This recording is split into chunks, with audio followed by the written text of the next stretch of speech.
Hey, boys, let's finish up with your top picks. So far, a combined 3 out of 4 winners, so you guys are crushing it. Teddy, you get the honors. Well, I had the one loser. We would be perfect if it wasn't for me.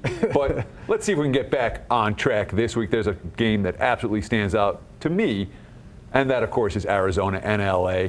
I do not believe that Arizona is fixed because they got hot last week in the fourth quarter against a tired defense that didn't have a great game plan. And it's worth noting, in the extra session, it wasn't Kyler Murray in the offense that got rolling. It was the defense that made a play that saved them from defeat.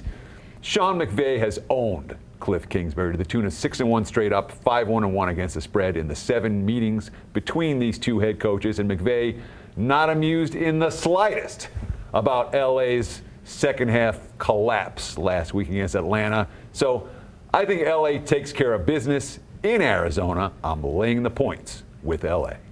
All right, Jack, who are you riding with this week? You know, we talk about believing things that we see, and that's kind of a thing. We've talked about playing bad teams and all these trends, but when you see something you think you can buy into, I think that's an opportunity here in week 3 to take advantage of it. And I think we're beginning to know what we're getting with Justin Fields in Chicago. Now, this is not going to be a game you're probably going to want to watch.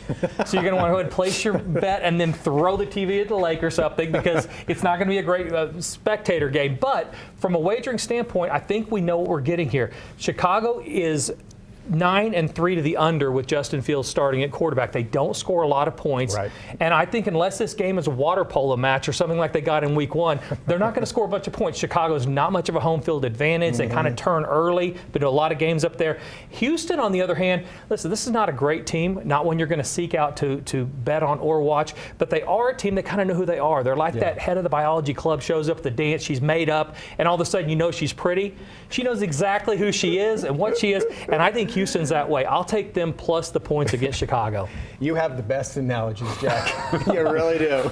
Well, I'm still 18 at heart, I think. So. We all are, aren't we?